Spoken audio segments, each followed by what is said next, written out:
السلام علیکم. پروگرام خبر اور تجزیہ میں خوش آمدید.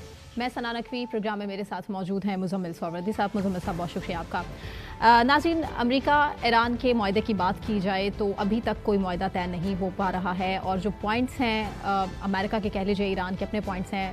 ایک برف ہے جو کہ پگھلنے کا نام نہیں لے رہی, اور پاکستان کی ثالثی کی مسلسل کوششیں ہیں. اس حوالے سے محسن نقوی صاحب بھی, وزیر داخلہ پاکستان, جو کہ تہران کے دورے کر رہے ہیں. لیکن انرچڈ یورینیم 60%. اب اس ایک بات پہ, اس ایک پوائنٹ کے اوپر ایران تو بضد ہے, لیکن امریکہ, ڈونلڈ ٹرمپ صاحب کی ٹویٹس بھی ایک کے بعد ایک اٹھا کر دیکھ لی جائے تو امریکہ بھی کلیئر ہے کچھ چیزوں میں کہ انرچڈ یورینیم کے معاملے پر چاہتا ہے کہ امریکہ کے پاس یہ ہونا چاہیے. رشیا آپشن نہیں ہو سکتا جیسا کہ ایران چاہتا ہے. تو پھر کیسے معاملات کس طرح سے ٹھیک اچھے بہتری کی طرف جائیں گے؟ اور معاہدہ نہیں ہو رہا ابھی تو, ایک لیٹر آف انٹینٹ سائن ہو رہا ہے.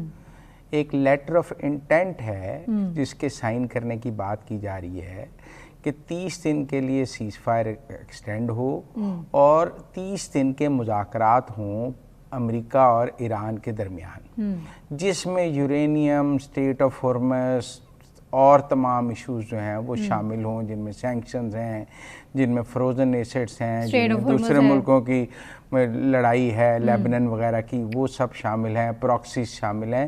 تو ایک جو بہت بڑا ایجنڈا ہے دونوں ملکوں کے درمیان, اس کے اوپر مذاکرات کے لیے 30 دن کی مہلت ہو, ورکنگ گروپ بن جائیں, امریکہ اور ایران ہر ٹاپک پہ الگ الگ مذاکرات کر لیں. اس کا ایک لیٹر آف انٹینٹ سائن کرنے کے لیے بات ہو رہی ہے. ابھی میں نہیں سمجھتا کوئی پیس ایگریمنٹ سائن ہونے جا رہا ہے. ابھی تو انیشیل سٹیپ ہے, ایک انٹینٹ لیٹر کی بات کی جا رہی ہے. اس انٹینٹ لیٹر کی سائننگ کی ڈرافٹنگ میں بھی ابھی ایشوز ہیں. اس لیٹر آف انٹینٹ میں کیا چیز لکھی جائے, اس لیٹر آف انٹینٹ میں کیا چیز نہ لکھی جائے, اس میں کون سا پوائنٹ ہو, کون سا پوائنٹ نہ ہو, کیسی بات ہو, کون سے لفظ ہوں. محسن نقوی صاحب تہران میں ہیں. یہ کہا جا رہا ہے کہ جب اس لیٹر آف انٹینٹ پہ ایران اور امریکہ کے درمیان کوئی کنسنسس ہو جائے گا تو پھر فیلڈ مارشل عاصم منیر جو ہیں وہ تہران جا سکتے ہیں اس کی اناؤنسمنٹ کے لیے. لیکن مزمل صاحب, ایک طرف لگتا ہے کہ حالات بالکل بہتری کی طرف جا رہے ہیں, تو دوسری لمحے یوں لگتا ہے کہ بس اب جنگ کسی بھی لمحے چھڑ سکتی ہے. اختلافات میں کافی حد تک کمی تو آئی ہے, لیکن جیسے ہی ہمیں یہ لگتا ہے کہ اختلافات میں کمی آئی ہے, یہ پوری دنیا کو یوں لگتا ہے, تو اگلے ہی لمحے جنگ کی دھمکی بھی ہم دیکھ لیتے ہیں ڈونلڈ ٹرمپ صاحب کی طرف سے. اسرائیل ہے, اسرائیلی لابی ہے جو کہ کسی صورت چاہتی نہیں ہے کہ حالات جو ہے وہ پیس کی طرف جائیں, اور جنگ اب جنگ جو ہے نا وہ لاسٹ آپشن ہے, فرسٹ آپشن نہیں ہے. اسیس بھی کر سکتے ہیں اس چیز سے. جنگ لاسٹ آپشن ہے, فرسٹ آپشن نہیں ہے. اب فرسٹ آپشن تو ہے پیس, کہ کسی نہ کسی طرح پیس, کیونکہ اب عرب ممالک بھی جنگ نہیں چاہتے ہیں. ان کو بھی پتہ لگ گیا ہے کہ جنگ کی ایک قیمت ہے. جنگ کی قیمت جو ہے وہ عرب ملکوں نے ادا کرنی ہے, صرف ایران نے جنگ کی قیمت ادا نہیں کرنی. اسی لیے اس بار جب سیز فائر ایکسٹینشن کی بات ہوئی, سعودی عرب, قطر, UAE سب نے کہا اس کو ایکسٹینڈ کیا جائے. اربوں ڈالر کا معاملہ ہے, کوئی تو معمولی اس لیے میرا ذاتی طور پہ خیال ہے کہ ایک موقع تو ابھی پیس کے پاس ہے. اب یہ پیس کا موقع ایگزاسٹ ہو جاتا ہے, پیس نہیں ہو پاتا, ڈیڈ لاک آ جاتا ہے, کوئی امریکہ کے پاس آپشن نہیں رہتا, اور کوئی بہت ہی بند گلی آ جاتی ہے, تو اس وقت امریکہ میرے خیال میں کوئی شارٹس ہی 1-2 سٹرائکس کر کے تو پھر نکل جائے. مجھے پھر بھی لمبی جنگ نہیں نظر آتی. مجھے ایسا لگتا ہے جیسے وہ 2-4 دن کی ایک چھوٹی سی بمباری کرے گا اور نکل جائے گا کہ جی ہم نے فتح حاصل کر لی نا ایک فیس سیونگ کے لیے. پر اگر اب آپ کہیں کہ جی کوئی بہت بڑی جنگ دوبارہ ہوگی, مجھے نہیں لگتا دوبارہ ہوگی. ہاں, ان ریزالوڈ چیزیں چھوڑ کے امریکہ جا سکتا ہے. مثلا اگر کوئی ایگریمنٹ کر کے نہیں جاتا اور کوئی بمباری کر کے نکل جاتا ہے تو اسٹیٹ آف ہارمز پھنسی رہے گی, آپ سمجھیں, سینکشنز پھنسی رہیں گی, فروزن ایسٹس پھنسے رہیں گے ایران کے. ایران کو بھی ایگریمنٹ سوٹ کرتا ہے. وداؤٹ ایگریمنٹ امریکہ کا چلا جانا ایران کو سوٹ نہیں کرتا, کیونکہ ایران نے بھی کافی کچھ حاصل کرنا ہے. لہٰذا ٹیبل پر بیٹھ کے کوئی ایگریمنٹ کرنا ایران کی فیور میں ہے. اگر ایگریمنٹ نہیں ہوتا اور امریکہ ویسے ہی خطے میں سے چلا جاتا ہے تو اس کا بھی ایران کو نقصان ہے. اس کے اوپر سینکشنز قائم رہیں گی, اس کی آئسولیشن قائم رہے گی, اس کے فروزن ایسٹس اسے نہیں ملیں گے, اس کے تیل پر ایکسپورٹ پر پابندی رہے گی, اور اس کے لیے آگے ایک فائنینشیل کرنچ تو ہے نا, کافی تباہی ہوئی ہے ملک میں, ان کو پیسہ چاہیے. بحری جہازوں سے مسلسل ٹول تو وصول کیا جا رہا ہے ایران کی طرف سے. دیکھیں وہ ٹول پہ بھی پھر اس کے بعد ایک لڑائی ہوگی, جی سی سی کنٹریز کہیں گی ہم نے نہیں دینا ہے, وہ کہیں گے ہم نے لینا ہے. اس میں عمان کی کیا پوزیشن ہے, باقی دنیا اپنی نیوی کی وار چلتی ہے, جن ملکوں کے شپس ہیں وہ دیتے ہیں نہیں دیتے ہیں, اس کی انٹرنیشنل کریڈیبلٹی کیا ہے, اس پر یو این کی سیکورٹی کونسل میں قرارداد آ سکتی ہے, اس میں یو این میں آ سکتی ہے. وہ ضروری تو نہیں کہ وہ امریکہ کا مسئلہ ہے, وہ تو دنیا کے 100 ملکوں کا مسئلہ ہے جن کے جہاز وہاں سے گزرتے ہیں. ان 100 ملکوں نے مل کر وہ ٹول دینا ہے, وہ ٹول امریکہ نے تو نہیں دینا. تو وہ 100 ملک پہلے بھی ہے کہ یورپ میں 45 ملکوں کا اتحاد اسٹیٹ آف ہارمز پہ بنا ہے. تو وہ تو ایران کو اپنی ایک سفارتی جنگ بھی لڑنی پڑے گی, یونائٹڈ نیشنز کے لیول پہ بھی لڑنی پڑے گی اس ٹول کے لیے. وہ صرف امریکہ سے تھوڑی لڑنی ہے. وہ ٹول میں پاکستان کے جہاز ہیں, انڈیا کے جہاز ہیں, بنگلہ دیش کے ہیں, فلپین کے ہیں, ساؤتھ کوریا کے ہیں, جاپان کے ہیں, پورے یورپ کے ہیں. اس نے وہ ٹول امریکہ سے تو نہیں لینا, آپ بات سمجھیں. اس میں سارے جی سی سی کنٹریز کے ہیں, اس نے پوری دنیا سے ٹول لینا ہے, جو ایک مشکل کام ہوگا اس کے لیے. پوری دنیا اس کے خلاف ہو جائے گی, وہ اس کے لیے آلریڈی آئسولیشن ہے. وہ دنیا سے خلاف کر کے اپنا ٹول لے گا تو وہ مشکل ہو جائے گی. اس کے لیے یو این میں قرارداد آ جائے گی, مزید سینکشنز آ جائیں گی, اس کو اللیگل قرار دے دیا جائے گا. لہذا مجھے وہ اتنا پاسبل وے آؤٹ نہیں لگتا کہ وہ لیکن ایک لڑائی ہے ایران کی ہے امریکہ اور اسرائیل کے ساتھ, شاید اس میں دنیا کی ہمدردیاں ایران کے ساتھ ہیں. چائنا اور روس بھی ایران کے ساتھ, چائنا کے جہاز گزرنے ہیں, انہوں نے چائنا کی بھی کوئی 12-13% جو ٹریڈ ہے وہ اسٹیٹ آف ہارمز سے ہے, اس نے بھی ٹول دینا ہے. اب یہ تو نہیں ہوگا کہ ایران جو ہے وہ کچھ ملکوں کو ایگزمپٹ کر دے گا, کچھ ملکوں سے لے گا, جن ملکوں سے لے گا ان سے لڑائی ہوگی, جن سے نہیں لے گا ان سے دوستی ہوگی. امریکن بلاکیڈ کیا کر رہا ہے ایسے میں؟ دیکھیں امریکن بلاکیڈ تو تب ہٹے گا نا جب امریکہ کی سے سیٹلمنٹ ہوگی. انہوں نے سینکشنز لگائی ہوئی ہیں, انہوں نے آپ نے اسٹیٹ آف ہارمز بند کیا ہوا, انہوں نے بلاکیڈ کیا ہوا ہے, وہ بھی کسی سیٹلمنٹ سے ہی ہٹے گا. لیکن وہ بلاکیڈ انہیں بہت کاسٹ کر رہا ہے, وہ سستا تو نہیں ہے. اس بلاکیڈ کی ایک قیمت ہے. اس کے باوجود بھی بحری جہاز گزرے ہیں اور ایران نے ان کو الاؤ کیا ہے. دیکھیں وہ بہت کم گزرے ہیں نا. دیکھیں ویسے تو 26 بحری جہاز پرسوں ایران نے کہا ہے ہم نے گزارے ہیں, ہاں ریلیز کیا, لیکن مسئلہ تو ایران کے اپنے تیل کے جہازوں کا ہے نا. پرسوں اس کا ایک 10 لاکھ بیرل والا جہاز امریکنز نے پھر پکڑا ہے اور اس کو ضبط کیا ہے. پہلے بھی ایک جہاز ان کا پکڑا ہے. اگر ان کے آئل کے جہاز کھلے سمندروں سے امریکنز پکڑ کے ایک ضبط کرتے جائیں گے تو ایرانین آئل اکانومی کو مزید ڈینٹ پڑے گا, ان کی آئل ایکسپورٹ کو ڈینٹ پڑے گا, ان کی آئل کے کنویں جو ہیں ان سے تو تیل نکالنے پر مسئلہ پڑے گا. تو سیٹلمنٹ ایران کے انٹرسٹ میں بھی ہے, ایسا نہیں ہے کہ ایران سیٹلمنٹ صرف امریکہ کے انٹرسٹ میں ہے, لیکن ون ون. اب دیکھیں نا ایران کا ایک اور مسئلہ ہے, ابھی وہ 440 کلو گرام یورینیم دے دیتا ہے. پہلے اس کے بعد 4 ٹن یورینیم تھا, اس نے روس کو دیا تھا, پر اس کے بعد اس کے اوپر 2 جنگیں ہو گئیں. اب دے دے تو دوبارہ جنگ نہیں ہوگی, اس کی کیا گارنٹی. تو اس لیے میرا ذاتی طور پر خیال ہے کہ یہ ابھی جب تک چیزیں لیٹر آف انٹینٹ کی حد تک بھی کلیئر نہیں ہوں گی, ٹرسٹ ڈیفیسٹ بھی ہے ایران کی طرف سے, فیلڈ مارشل تب تک نہیں جائیں گے. ہاں وہ کسی بھی لمحے جا سکتے ہیں, یہ میں ضرور کہہ رہا ہوں, لیکن جائیں گے تبھی جب لیٹر آف انٹینٹ کے ڈرافٹ پر ایران اور اسرائیل, ایران اور امریکہ جو ہے وہ ایگری کر دیں گے. ابھی جب میں اور آپ بات کر رہے ہیں تب تک چونکہ جانے کا اعلان نہیں, عرب میڈیا روز اعلان کر رہا ہے, اور مارکو روبیو نے بھی کہا ہے وہ جا رہے ہیں, ان کے ساتھ D G I S I نے بھی جانا ہے, امریکن میڈیا کی بھی کہہ رہے ہیں, لیکن ابھی تک وہ نہیں جا رہے. اس کا مطلب ہے کہ ابھی تک چیزیں کلیئر نہیں ہیں. مزمل صاحب, چائنا اور پاکستان کے تعلقات پر بھی بات کر لیتے ہیں.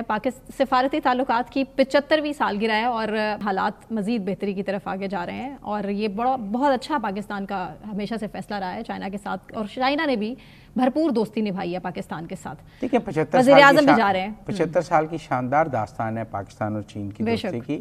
اب جو پرائم منسٹر کا وزٹ ہے یہ بہت ہائی پروفائل وزٹ ہے.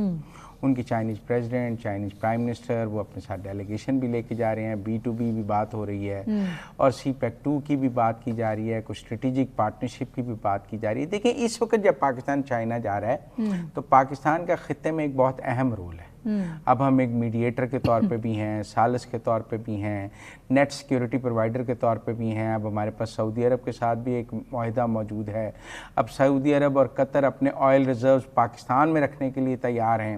تو اس وقت تو پاکستان اسٹریٹجیکلی ایک بہت بہتر پوزیشن میں چائنا جا رہا ہے. لیکن پاکستان جب کچھ نہیں بھی تھا تو چائنا پاکستان کے ساتھ تھا, لیکن اس وقت پاکستان ایک بہتر پوزیشن میں چائنا. مجھے لگتا ہے کہ یہ بہت وہ چائنیز پریزیڈنٹ سے ملیں گے, وہ اس کے بعد چائنیز کے ڈیلیگیشن سے ملیں گے.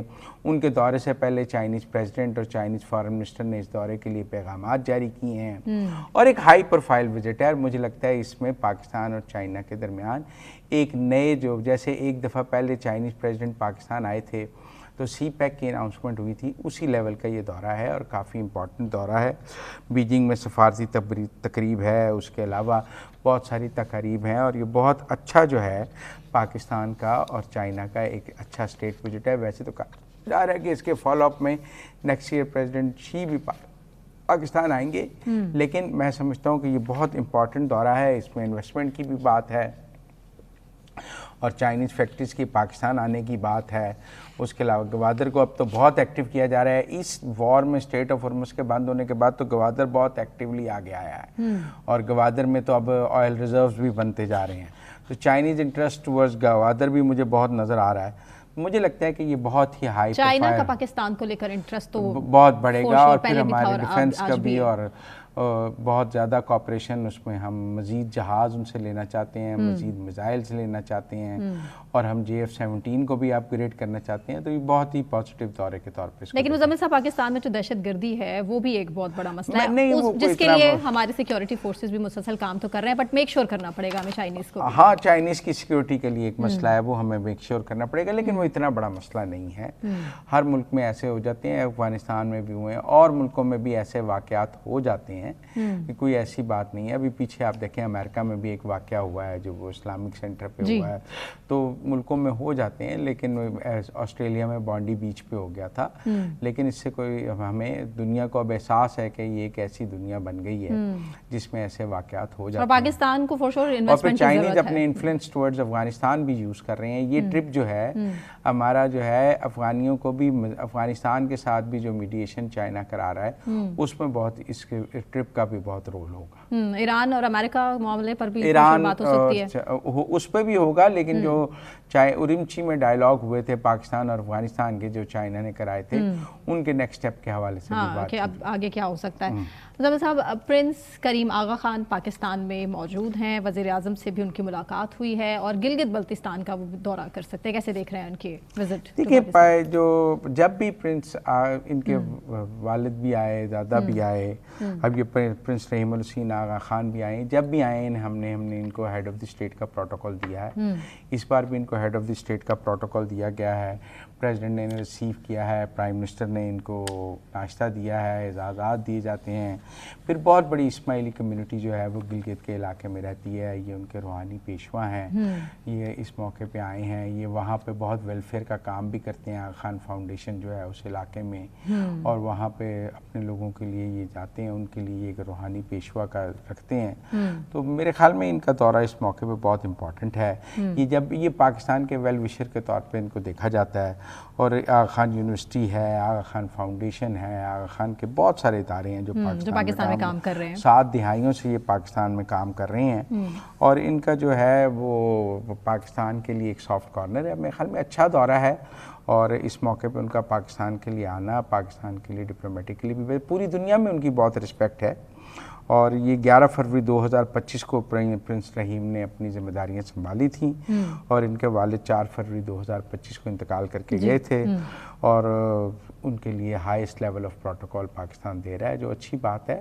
اور انہوں نے پاکستان گلگت وغیرہ میں بہت انویسٹمنٹ بھی کی ہوئی ہے, اور وہاں کے لوگوں کی اپ برنگنگ میں یہ بہت کام کرتے ہیں. بالکل ٹھیک. بریک لیتے ہیں مزمل صاحب, بریک سے واپس آنے کے بعد ہم کنٹینیو کریں گے, ہمارے ساتھ رہیے.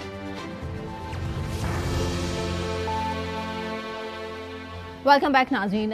ابھی صورتحال یہ ہے کہ امریکہ کے ساتھ تاحال کوئی معاہدہ نہیں ہوا ہے, لیکن امریکی وزیر خارجہ مارکو روبیو کا یہ کہنا ہے کہ ایران کے معاملے پر کچھ پیش رفت ہوئی ہے, اور فور شور پاکستان اس کی کوششیں کر رہا ہے. اور اسی پر بات کرنے کے لیے ہمارے ساتھ مزمل صاحب اسٹوڈیوز میں موجود ہیں ایئر کموڈور ریٹائر خالد چشتی صاحب نے بھی ہمیں جوائن کیا ہے. خالد صاحب بہت شکریہ آپ کے وقت. السلام علیکم چشتی صاحب. بریک تھرو کی آوازیں ہیں اور ڈیڈ لاک کی گونج ہے, اس کے درمیان میں اور آپ بات کر رہی ہیں.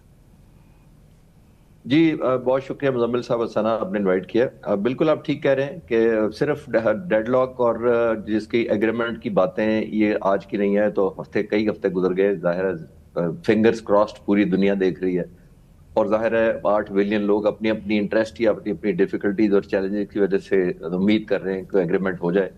ظاہر ہے کوئی اکنامک ریزنز کی وجہ سے کر رہا ہے, کوئی پولیٹیکل کر رہا ہے, کوئی بائلیٹرل ریلیشنز کی طرف سے کر رہا ہے, اور ظاہر ہے بہت زیادہ کوئی جتنا دنیا کا کارگو بزنس سے افیکٹ ہوا ہے, تو ہم سب چاہتے ہیں کسی طرح ڈیل ہو جائے. اور ظاہر ہے پاکستان نے آلریڈی اتنی کنٹریبیوشن کی ہے اتنے ہفتوں سے, ظاہر ہے تو ہم چاہتے ہیں وہ بھی کوئی ویلیو ایڈ اور زیادہ سگنیفیکینٹ طریقے سے ہو جائے.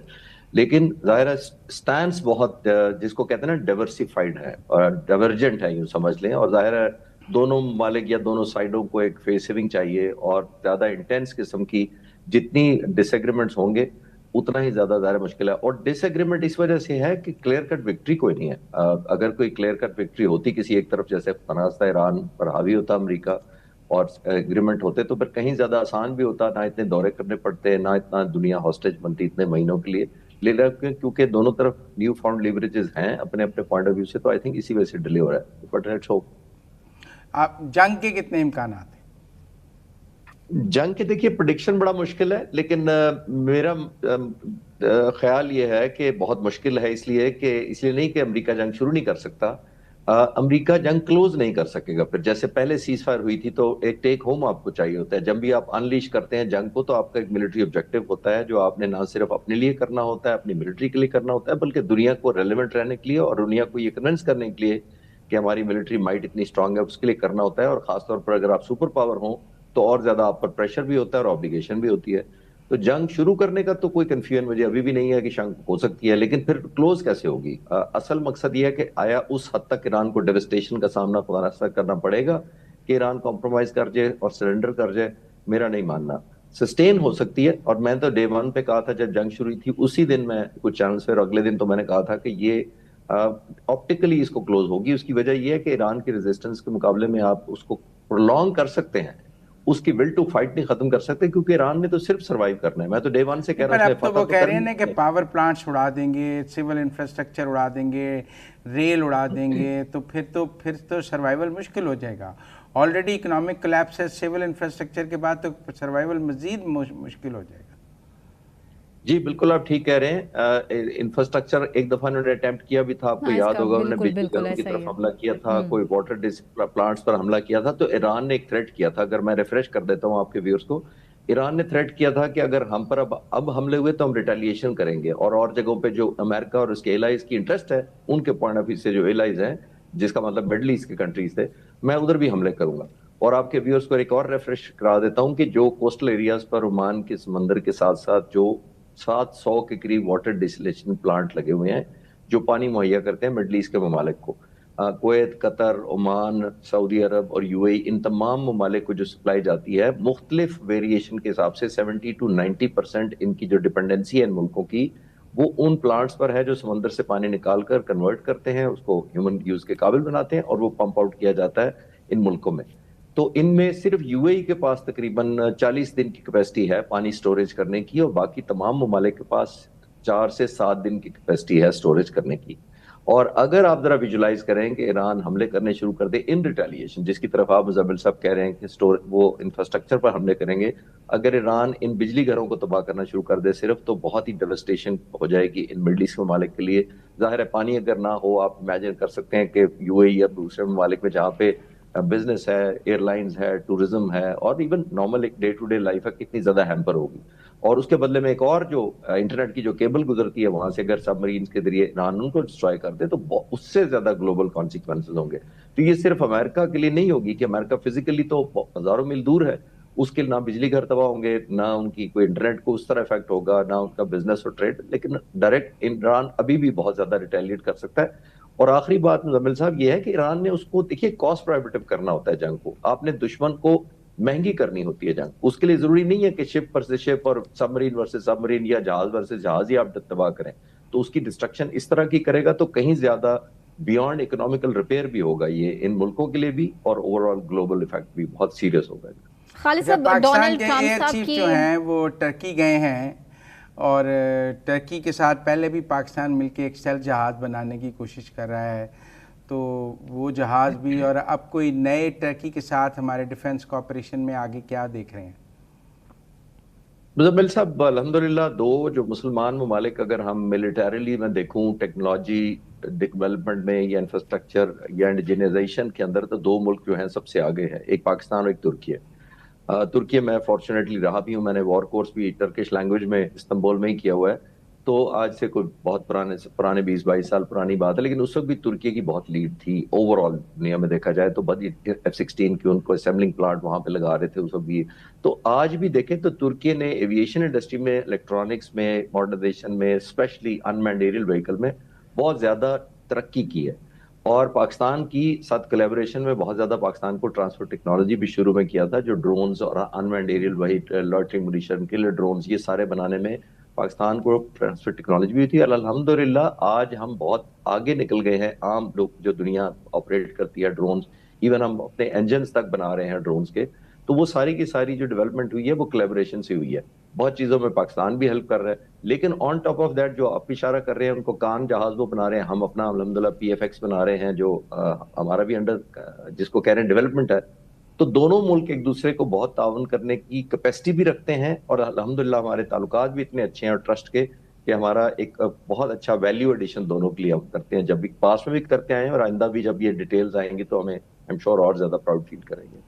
اب تو کوئی مسلم نیٹو کی بھی بات ہو رہی ہے جس میں پاکستان، ٹرکی، سعودی عرب، ایجپٹ اکٹھے ہونے کی بات ہو رہی ہے ڈیفنس کوآپریشن میں۔ یہ تو جنگ شروع ہوئی تھی، اس کے بعد جب حملے ہوئے تھے مڈل ایسٹ کے ممالک پر اس وقت سے شروع ہوئی تھی، اور تو میرا تقریباً 3-4 مہینے سے یہی ماننا ہے کہ جب آپ ان جنگ سے فارغ ہوں گے تو دنیا ضرور ری الائن کرے گی، اور ری الائن اس وقت کرے گی کہ پھر آپ دیکھیں گے کہ کیا کنورجنس ہوگی۔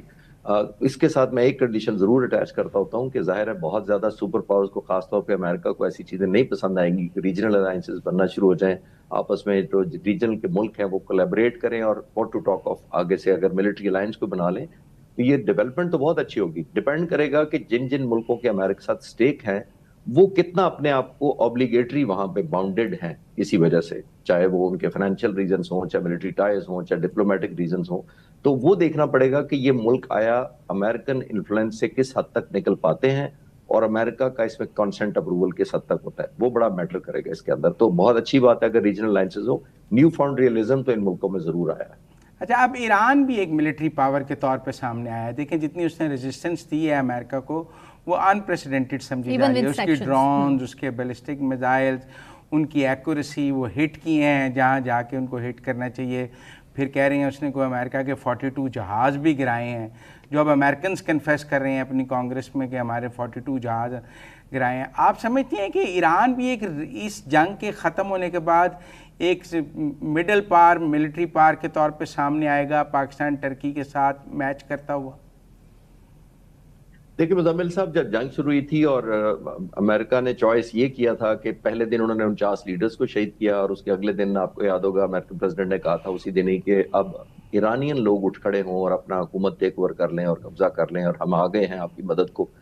یہ نان سٹارٹر تھا اس وقت بھی، میں نے اگلے دن ہی کہا تھا کہ یہ نان سٹارٹر ہے۔ اب کبھی بھی 49 لیڈروں کو ایلیمنیٹ نہیں کرتے، آپ کبھی بھی دشمن ملک جس پر آپ بمباری کرنے جا رہے ہیں ان کے لوگوں کو نہیں کہتے، جس پہ آنے والے وقتوں میں آپ نے انہی لوگوں پر بمباری کی تو ان کو نہیں کہتے آپ ٹیک اوور کریں اور میری مدد کریں۔ یہ نان سٹارٹر تھا، میں نے اسی وقت یہ کہا تھا۔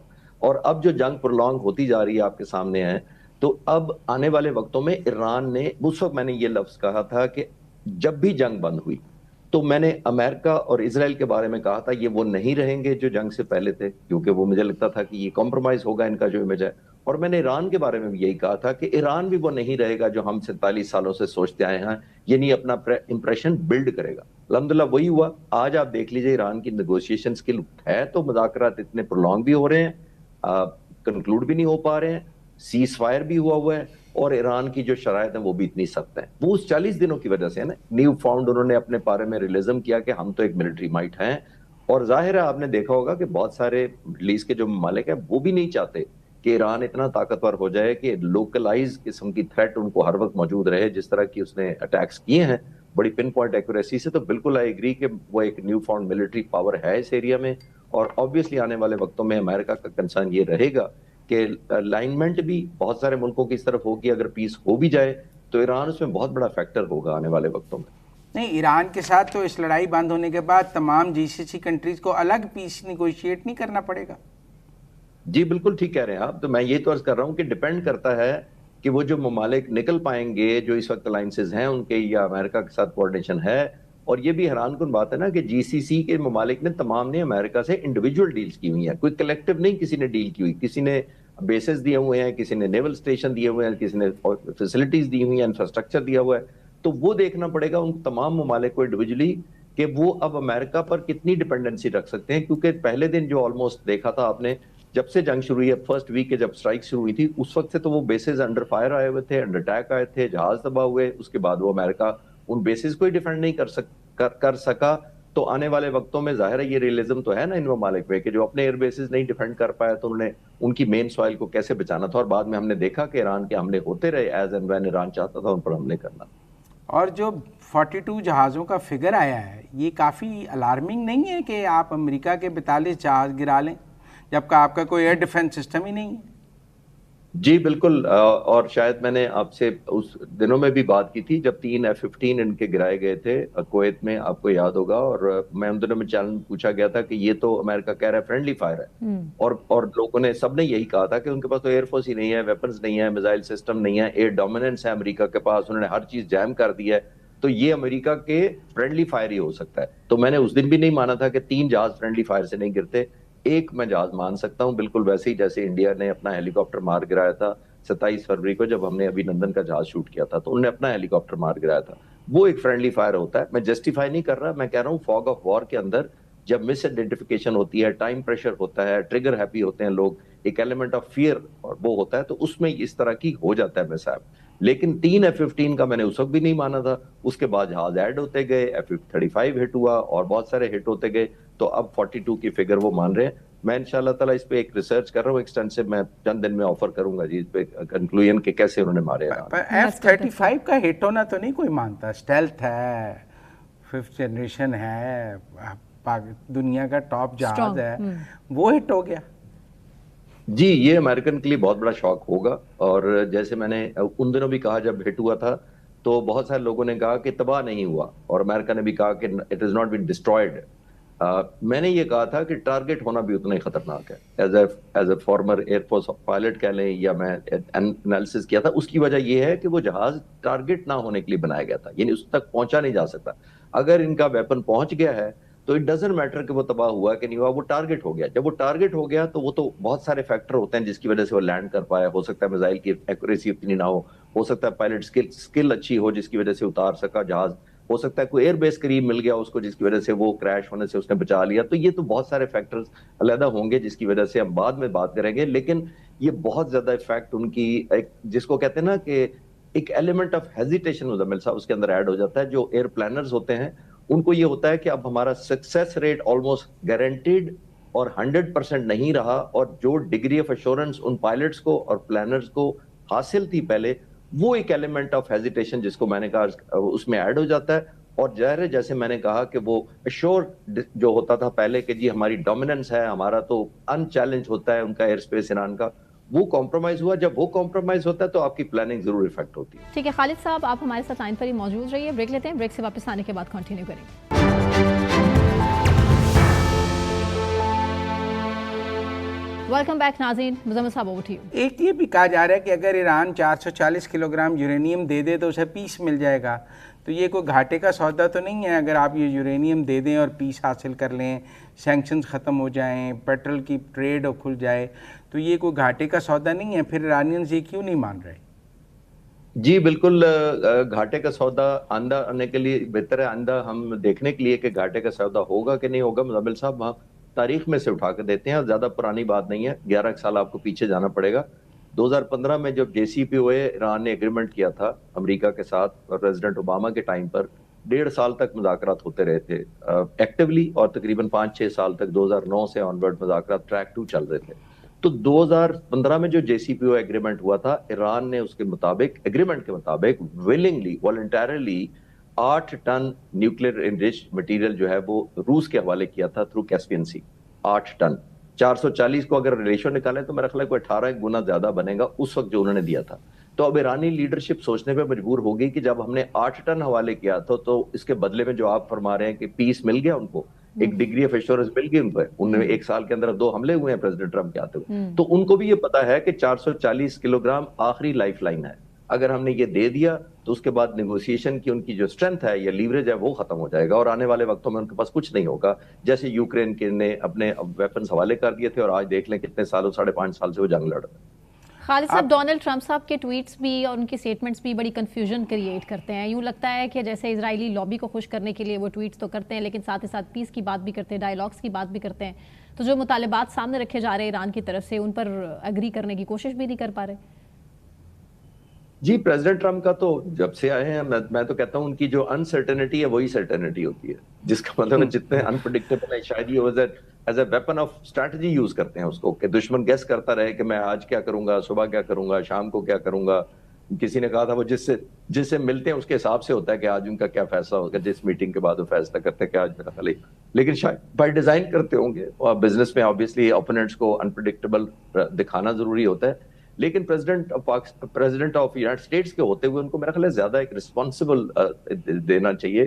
اور لیکن آج کل آپ دیکھ لیں وہ سوائے تھریٹننگ جو پوسچرنگ ہے اسی سے نیگوسیشن کو کنکلوڈ کرنے کی کوشش کر رہے ہیں. لیکن کیونکہ مینیفیسٹیشن نہیں ہو پا رہی کوئی بھی ایسی, وہ کہتے ضرور ہے میں حملہ کر دوں گا, میں چھوڑوں گا نہیں کچھ, لیکن میرا خیال ہے کہ وہ نہیں کر پائیں گے, کیونکہ ان کی جو ملٹری آرسنل ہے وہ بڑے سیریس لیول تک ڈپلیٹ ہوا ہے, اور انہوں نے خود اپنی ایک ونڈو آف ولنریبلٹی کھول دی ہے آلموسٹ 40 to 45%. تو اوور آل اگر میں سمرائز بھی کروں, میں بریک ڈاؤن کا شاید آپ کے پاس ٹائم نہیں ہوگا, ان کے 40 سے 45% انہوں نے اسلحہ اپنا ڈپلیٹ کر دیا. اور ظاہر ہے جب ڈپلیٹ کیا تو کل کو چائنا کے ساتھ ایسکلیشن ہوگی تو ویپن نے ڈٹر کرنا ہوتا ہے نا, صرف ٹی وی پہ بیٹھ کے تو آپ ڈٹر نہیں چائنا کو کر سکیں گے. اگر یوکرین کو مدد اور چاہیے ہوگی, روس حاوی ہوا تو اس کو بھی انہوں نے سسٹین کرنا ہے, جو کرتے آ رہے ہیں 5.5 سال. چاہے آپ اسرائیل ہر دوسرے دن ایک مس ایڈوینچر کرتا ہے, اس کو بھی ویپن دینے ہوتے ہیں. تو یہ امریکہ کے لیے obligatory ہے کہ ایک لیول سے ان کی ڈپلیشن نہ ہو. جب کھلتی ہے یا نیچے آ جاتا ہے, وہ راز کھلے گا دنیا کی نظر میں, تو وہ آپ کا خوف کم ہوگا. جیسے میں نے کہا کہ آپ اپنی کمزوری کی کھڑکی آپ نے خود ہی کھول دی. اچھا, اب ذرا چائنا کے ٹرپ پہ آ جاتے ہیں. پرائم منسٹر کا چائنا کا ٹرپ ہے, کہہ رہے ہیں اسٹریٹجیکلی بہت امپورٹنٹ ہے. اسٹریٹجیکلی ہم کیا حاصل کر سکتے ہیں مزید چائنا سے؟ دیکھیے مزمل صاحب, چائنا سے ہمیشہ سے اسٹریٹجیکل ریلیشن رہے ہیں, کیونکہ چائنا کو یہ بہت عرصے سے یہ ریئلزم بھی ہے, اور وہ اکنالج بھی کرتے ہیں کہ اس پورے خطے میں, خاص طور پر انڈیا پاکستان سینیریو کے اندر, پاکستان کو سٹیبلائز کیے بغیر یا پاکستان کے سٹیبلائز ہوئے بغیر اس خطے میں امن نہیں آئے گا. تو ایک اکثر میں کہتا ہوتا ہوں کہ ہماری نیشنل انٹرسٹ کنورج کرتی ہیں. کسی سٹیج پر 2 ممالک بھی سپورٹ کرتے ہیں تو وہ ویسے نہیں کرتے, آئسولیشن میں سٹینڈ آؤٹ نہیں کرتے جب تک ان کو یہ آئیڈیا ہو کہ ہم کنورج کرتے ہیں. پہلی بات تو یہ. دوسری امپورٹنٹ بات ہمیں یہ ذہن میں رکھنی پڑے گی کہ ہماری ہسٹری ہے, آلموسٹ 60-70 سالوں سے چائنا نے ہمیں سپورٹ بھی کیا ہے. لیکن جو نئی نسل ہے اور ینگسٹرز کو یہ معلوم ہونا چاہیے کہ چائنا ہمیشہ سے ایسا نہیں تھا. چائنا ایک بہت ڈیولپنگ ملک تھا, اور آپ کو یاد ہوگا 71 میں ایسٹ پاکستان کے علیحدہ ہونے سے کچھ مہینے پہلے ہنری کسنجر یہاں پہ آئے تھے, اور پھر یہاں پہ پتہ لگا تھا بیمار ہو کے مری چلے گئے ہیں, لیکن وہ مری نہیں گئے تھے, وہ تو چائنا گئے تھے, وہ راہ ہموار کرنے آئے تھے. اس کے بعد 1-2 سال بعد پریزیڈنٹ نکسن آئے, چائنا آئے, تو ہم نے پہلی دفعہ چائنا کو ایک ایکسیس لے کر دیا تھا گلوب کا. نکسن آئے تو انہوں نے ویسٹ سے کنیکٹ کیا اپن کو, جب وہ ویسٹ سے کنیکٹ کیا تو پھر اس کے بعد آنے والے وقتوں میں رونلڈ ریگن بھی گئے, جارج بش بھی گئے, اس کے بعد پریزیڈنٹ اوباما 2009 میں گئے تھے, جن کا سب سے زیادہ میرا خیال ہے خیر مقدم ہوا تھا ایز کمپیئر ٹو اس وقت جو نکسن گئے تھے, اس وقت جو لائی نے ریسیو کیا تھا, اور اب بہت اچھا ان کا ویلکم ہوا تھا. لیکن میں کہنا یہ چاہ رہا ہوں کہ ہم جو ہیں پاکستانی ڈیپینڈنٹ آپس میں رہے ہیں. خاص طور پر آپ کو یاد کرتا چلوں, ہم سینٹو سیٹوں میں ہوتے تھے پاکستان بننے کے فوراً بعد. پھر ہماری 1965 کی جب انڈیا سے جنگ ہوئی تو امریکہ نے ہمارے سارے اسپیئر پارٹس بند کر دیے. ہمارے پاس جو امریکن جہاز تھے F-86 سیبر تھے, پھر B-57 تھے, پھر F-4 تھے, تمام اسپیئر پارٹس بند کر دیے. 65 میں بھی 71 میں. سون آفٹر دیٹ 1966 میں پھر چائنا نے ہمیں F-6 جہاز دیا تھا, جس کو ہم نے شاید ڈزنز نہیں 100 سے بھی زیادہ ماڈیفکیشن ہم نے سجیسٹ کی تھی چائنا کو, کیونکہ وہ اتنا روڈیمنٹری اس وقت تھا ان کی ٹیکنالوجی. ہم کیونکہ امریکن جہاز اڑا رہے تھے جو اسٹیٹ آف دی آرٹ تھے, تو ہم نے سجیشن کی تھی چائنا کو کہ یہ ماڈرن جہاز کے اندر ہوتا ہے. پھر ریسٹ از ہسٹری کے وہ ڈیولپ کرتے کرتے آج ظاہر ہے آپ نے دیکھا کہ ہم نے اس کے بعد آنے والے وقتوں میں JF-17 تھنڈر ان کی کولیبوریشن سے بنایا, ابھی J-10C انہی سے لیا تھا, اور اس کے بعد HQ-9 ہم نے میزائل بیٹری جو ان سے لی تھی، جس نے ایک جہاز بھی مارا ہندوستان کا مئی 2025 کے کانفلکٹ میں. تو ہماری انٹرسٹ یہاں پہ نہیں رہی. آرمی کی سپورٹ بھی بہت رہی ہے، ٹینکس کی ہماری ڈیولپمنٹ چائنا کا بہت رول ہے.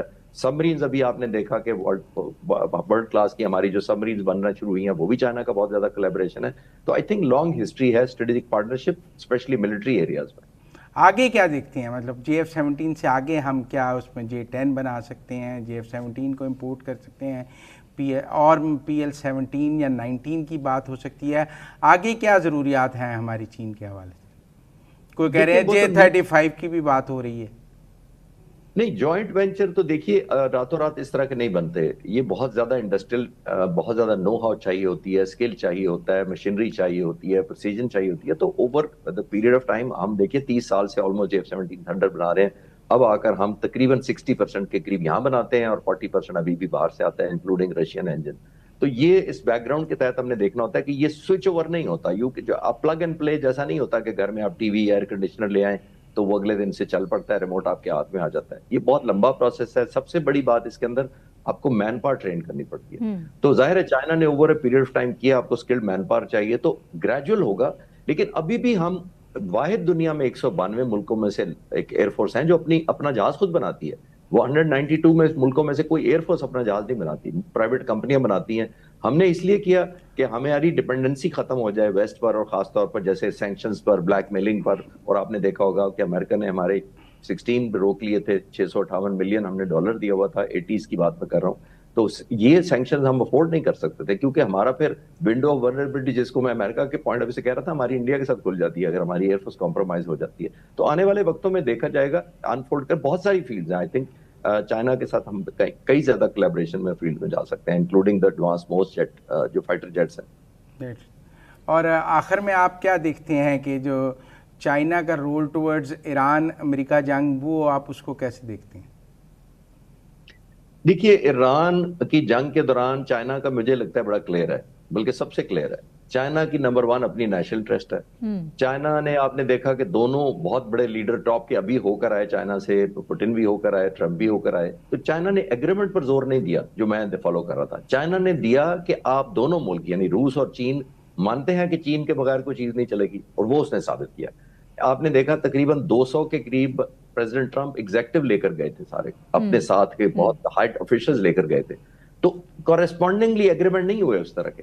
جو پچھلا دور تھا، بڑی انٹرسٹنگ بات آپ کو بتاتے چلوں کہ جو پہلے پریزیڈنٹ ٹرمپ کا دورہ تھا اس کے اندر 300 بوئنگ خریدنے کی بات کی تھی چائنا نے کہ ہم 300 بوئنگ خریدیں گے آپ سے پچھلے دورے میں. اور آج دیکھیے انہوں نے 200 کی ڈیل کی ہے. تو اس کا مطلب ہے کہ وہ ڈیل ہیپی نہیں ہے کہ کوئی نہ کوئی ڈیل مل جائے کسی طریقے سے. اب وہ اس پوزیشن میں ہیں کہ ہم اپنی جو اکانومی مائٹ ہے، جو ہماری ایک سپریمیسی اکنامک گراؤنڈ پہ ہوئی ہے، اس میں ہم اپنی ریلیونس ایک آنے. چائنا ابھی بھی نہیں چاہتا کہ اس کو ایک سپر پاور کاؤنٹ کیا جائے، لیکن وہ سمجھتا ہے کہ بے شک سپر پاور امریکہ کہلائے، لیکن یہ پتا ہونا چاہیے کہ میرے سٹینڈز کے بغیر، میری کنٹریبیوشن، میرے انفلوئنس کے بغیر دنیا سٹیبلائز نہیں ہوتی. روس کو بھی انہوں نے یہی میسج دیا ہے کہ ہم ایک ایسا ملک ہے جو آپ کی روس کی اکانومی کو سب سے زیادہ آئل اس سے لیتے ہیں، وہ 85% قریب وہاں سے لیتے ہیں. تو ہم آپ کو، روس نے ثابت کیا ہے کہ ہم ایک ٹرسٹڈ پارٹنر ہے، چین کو ثابت کیا ہے. اور روس نے اپنی کوشش کی ہے کہ اب ہماری طرف لائن رہے، لیکن امریکہ اپنی طرف سے کوشش کر رہا ہے. لیکن چائنا نے اپنی نیشنل انٹرسٹ ہمیشہ سے رکھی ہے اور ابھی بھی میں وہی دیکھ رہا ہوں اور پوری دنیا کے سامنے کلیئر ہے. بہت شکریہ خالد صاحب، بہت شکریہ مزمل صاحب آپ کا بھی. اسی کے ساتھ ناظرین مجھے ثنا نقوی کو اجازت دیں، اپنا خیال رکھیں. اللہ حافظ.